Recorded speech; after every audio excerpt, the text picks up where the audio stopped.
Hello everyone, welcome back to my channel. आज के इस वीडियो में हम क्लास 12 के पेंटिंग का पहाड़ी लघु चित्र शैली चैप्टर नंबर 4 से टॉपिक 2 नंद यशोदा और कृष्ण के साथ गोकुलवासी वृंदावन जाते हुए इस टॉपिक को समझेंगे। ये टॉपिक एग्ज़ाम के पॉइंट ऑफ व्यू से काफ़ी इंपॉर्टेंट टॉपिक है, क्योंकि ये टॉपिक आपके सिलेबस में है तो जाहिर है इससे रिलेटेड क्वेश्चन भी आपके एग्ज़ाम में 101% पूछे जाएंगे। आज का टॉपिक हमारा नंद यशोदा है। इसमें जो नंद और यशोदा है वो कृष्ण के साथ गोकुलवासी, एक जगह का नाम है, गोकुलवासी वृंदावन जाते हुए इस चित्र में दिखाया गया है। इसको हम बिल्कुल स्टार्टिंग से स्टार्ट करेंगे। मीन्स कि इसके चित्र का नाम नंद यशोदा और कृष्ण के साथ गोकुलवासी वृंदावन जाते हुए दिखाया गया है। आई होप कि आप लोगों को चित्र के नाम से थोड़ा बहुत समझ में आ रहा होगा कि इस चित्र में हम क्या पढ़ने वाले हैं। इसके चित्रकार नेनसुख है। मीन्स कि इसको नेनसुख नामक चित्रकार ने बनाया था। नेनसुख नामक चित्रकार ने इसको 1785 से 1719 के ईस्वी सदी के टाइम पीरियड में बनाया था। नेनसुख ने इसका मीडियम, इसका माध्यम कागज़ पर जल रंग मीन्स की वाटर कलर की सहायता से बनाया है। इसकी उपशैली कांगड़ा है। इसको कांगड़ा नामक उपशैली में बनाया गया है। इसकी तकनीक टेम्परा है। मीन्स की नेनसुख नामक चित्रकार ने टेम्परा तकनीक के माध्यम से इसे लोगों के समक्ष प्रस्तुत किया है।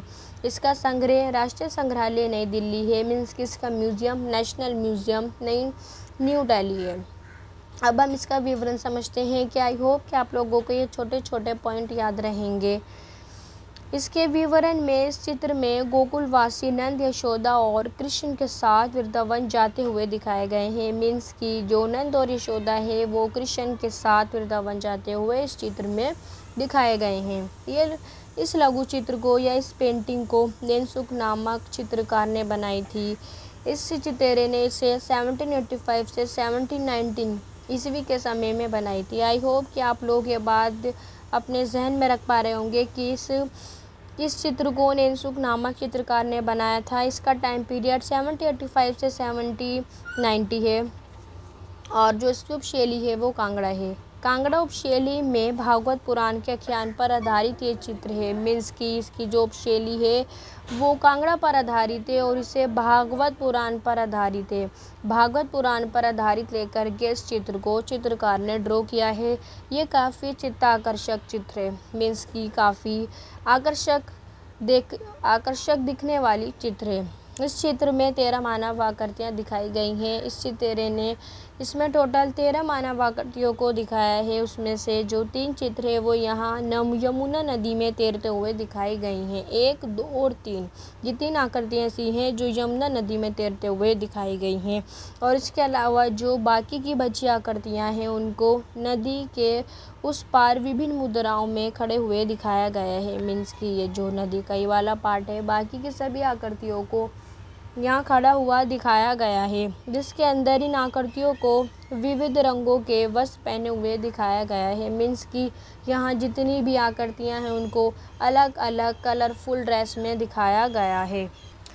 इसके अलावा इस चित्र में कृष्ण को नील वर्ग को अर्धनग्न शरीर पर विभिन्न आभूषण और गले में फूलों का हार पहने हुए दिखाया गया है। मीन्स कि जो कृष्ण है वो नील वर्ग कृष्ण को अर्धनग्न मीन्स कि ऊपर शर्टलेस दिखाया गया है। और इसके अलावा उन्होंने गले में फूलों का एक काफ़ी बड़ा सा हार पहन रखा है जो सफ़ेद रंग का है। उनके सर पर एक सुनहरा मुकुट भी दिखाया गया है।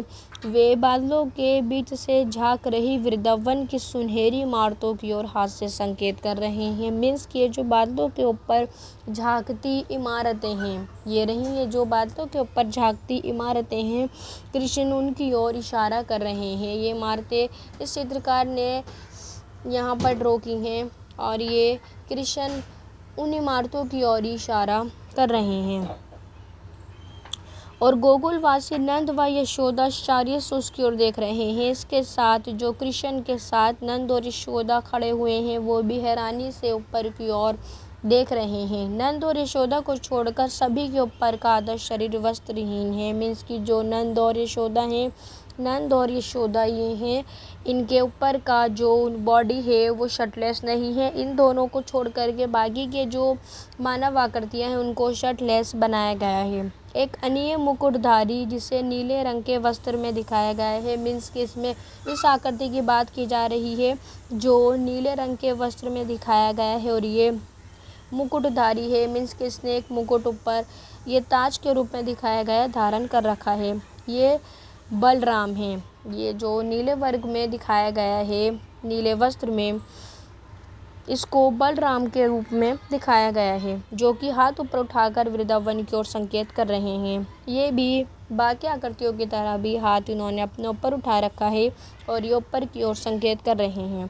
अधिकतर मानव आकृतियों को कमर के नीचे धारीदार वस्त्रों में दर्शाया गया है। मीन्स की जो अधिकतर आकृतियाँ हैं उन्होंने जो नीचे अपने वस्त्र पहन रखे हैं उसको धारीदार वस्त्रों में इन्होंने दिखाया है। और इसके अलावा जो इन आकृतियों का सिर है वो रंग बिरंगों से वस्त्रों से ढका हुआ है। मीन्स कि अलग अलग कलरफुल वस्त्रों में उनका जो सर है वो ढका हुआ है। इसके अलावा यहाँ जो एक नदी का तट है उसके ऊपर जो हरा भरा वृक्ष दिखाया गया है उसके ऊपर पक्षी को बैठे हुए दिखाया गया है। इसके अलावा इस चित्र में दाहिनी ओर भी एक वृक्ष है जिसके ऊपर काफ़ी हद तक लताएं लिपटी हुई हैं।